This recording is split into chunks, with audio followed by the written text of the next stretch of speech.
हे hi guys, फिल्मी fever में आपका स्वागत है। दोस्तों 1940s के ज़माने में एक कॉमिक बुक की शुरुआत होती है और इससे रिलेटेड एनिमेटेड सीरीज भी आ चुके हैं और टीवी सीरीज भी आ चुका है रिवरडेल नाम का। और इसी कॉमिक बुक को अडेप्ट करते हुए इंडिया में फिल्म बनाई गई है। फिल्म का नाम भी है द आर्चीज, कॉमिक बुक की ही तरह। तो आइए जानते हैं कि ये फिल्म कैसी है। अमेरिका में तो चलो जितने लोगों ने भी पढ़ा होगा उस कॉमिक को, ठीक है, लेकिन इंडिया में मुश्किल से 100 से ज़्यादा लोगों ने ही पढ़ा होगा। तो ऐसे में इंडिया में इन्होंने इंडियन एडेप्टेशन के साथ इस फिल्म को रिलीज़ करने का जो इन्होंने एक दमखम दिखाया ना, उसके लिए मैं क्लैप करना चाहता हूँ, शाबाशी देना चाहता हूँ। वाह, वेरी नाइस। इसे कहते हैं एक्चुअली में इंडिया की सॉफ्ट पावर का नाजायज़ गलत इस्तेमाल करना, ठीक है, बिल्कुल ऐसा ही कहते हैं।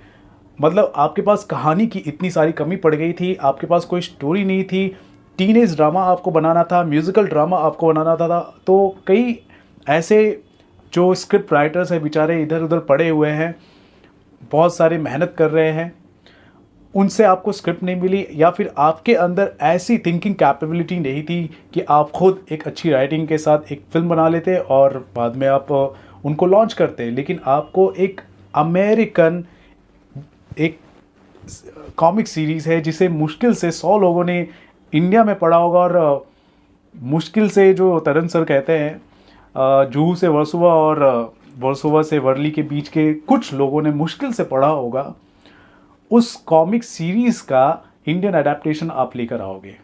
और मुझे नहीं समझ में आता क्या बेसिस पर बनाया। वो जो सीरीज़ है, कॉमिक है, वो अमेरिका के कल्चर के हिसाब से, अमेरिकन सिचुएशन के हिसाब से, वहाँ की एथनिसिटी को ध्यान में रखते हुए वो सारे कैरेक्टर्स नज़र आते हैं, ठीक है।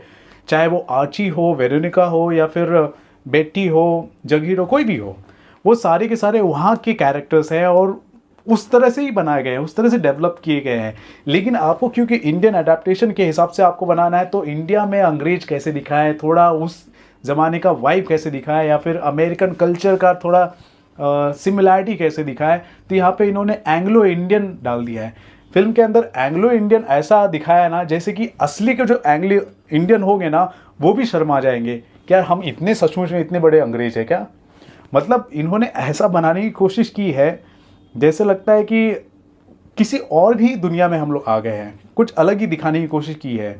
और मैं क्या बोलूँ इनको, नॉर्थ इंडिया का सीन दिखाया गया है। चलो ठीक है, नॉर्थ इंडिया में क्या होता है, थोड़ी सी सर्दी तो होती है, लेकिन हमेशा सर्दी नहीं होती।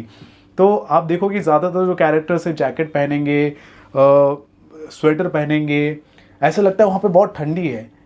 एक्चुअली में इंडिया का जो वेदर है उसके हिसाब से भी होता है ना वेशभूषा, वैसा बिल्कुल दिखाने की कोशिश नहीं की गई। वो जो वेस्टर्न कंट्रीज़ में जो ठंडी होती है, वहाँ पे जो वेशभूषा होती है, जैकेट पहनाया जाता है, उसको कॉपी करके यहाँ पे लाया गया है। तो इसीलिए मैं कह रहा हूँ, इंडिया की जो सॉफ्ट पावर है, जो इंडिया का जो ये जो मीडियम है, टीवी है या फिर फिल्म मेकिंग है, इसका बहुत ही गलत या फिर नाजायज़ इस्तेमाल किया गया है वेस्टर्न कल्चर को, या फिर वहाँ की फिल्म को, या फिर वहाँ का ही कॉमिक जो है उसको प्रमोट करने की कोशिश की गई है। चलो ठीक है, इन सब को दरकिनार करते हुए फिल्म देखने गया मैं। Actually I really want to get entertain, तो फिल्म तो देखने के लिए जाता हूँ। तो फिल्म जब देख रहा हूँ, मैं नेटफ्लिक्स ऑन करता हूँ। To be very honest, starting के 15 मिनट मैं देखता हूँ, उसके बाद धीरे धीरे कब मुझे दिन में नींद आ जाती है मुझे पता नहीं चलता, कब नींद आ जाती है। फिर भी मैं अपना आँख खोल खोल कर मैं देखने की कोशिश करता हूँ, अब ट्विस्ट आएगा, अब कुछ होगा, अब कुछ होगा। मतलब इस वाइब के साथ ये फिल्म बनाई गई है और किस सोच के साथ ये फिल्म बनाई गई है, एक्चुअली में हम क्यों देख रहे हैं मुझे खुद नहीं समझ में आ रहा था। हम शायद इसलिए देख रहे थे क्योंकि फिल्म के अंदर स्टार किड है। चलो देखते हैं कि शाहरुख खान की जो बेटी है वो कैसा रोल करती है, और भी दूसरे जो एक्टर्स हैं वो कैसा रोल करते हैं, हम ये देखना चाहते थे। चलो ठीक है, उन्होंने एक हिसाब से अपना डेब्यू करने के हिसाब से जो भी एक्टिंग की, माफ़, ठीक है, हम माफ़ कर देते हैं। और जो आर्ची का जो कैरेक्टर पोर्ट्रे कर रहे हैं अगस्त्य नड्डा और सुहाना खान, उन्होंने वो जो डांस किया है ना, वो मुझे अच्छा लगा, ठीक है, उनका डांसिंग स्किल मुझे अच्छा लगा। लेकिन एक्टिंग हो या फिर स्टोरी लाइन हो, सभी चीज़ों में इमोशन की बिल्कुल कमी थी, इमोशन था ही नहीं, ठीक है, जिसकी बहुत ही ज़्यादा ज़रूरत है। उनका जो ड्रेसिंग सेंस है, उनका जो पहनावा है, कॉस्ट्यूम है, डिज़ाइन है, सेट्स है, बहुत अच्छे हैं, टॉप नॉच, यहाँ पर फुल मार्क्स मिलने चाहिए। तो ये जो क्रिएटिव टीम है जो कॉस्ट्यूम डिज़ाइन ये सब कर रही है वो बहुत अच्छी है, लेकिन राइटिंग की अगर बात की जाए तो वहाँ पर फेल हो गए हैं लोग। ऊपर से कहीं और के कॉन्सेप्ट पर किसी और की चीज़ के एडेप्टेशन पर फिल्म बना रहे, तो और भी अच्छा बनाया जा सकता था, लेकिन नहीं, ऐसा नहीं हुआ। तो ओवरऑल मैं पूरा बोर हुआ हूँ। और दूसरी बात क्या है ना, इंडिया का जो फील है ना, या फिर जो दिल की जो धड़कन होती है ना, इंडिया की जो दिल की धड़कन होती है ना, उससे कहीं ना कहीं परे थी, अलग थी वो फिल्म।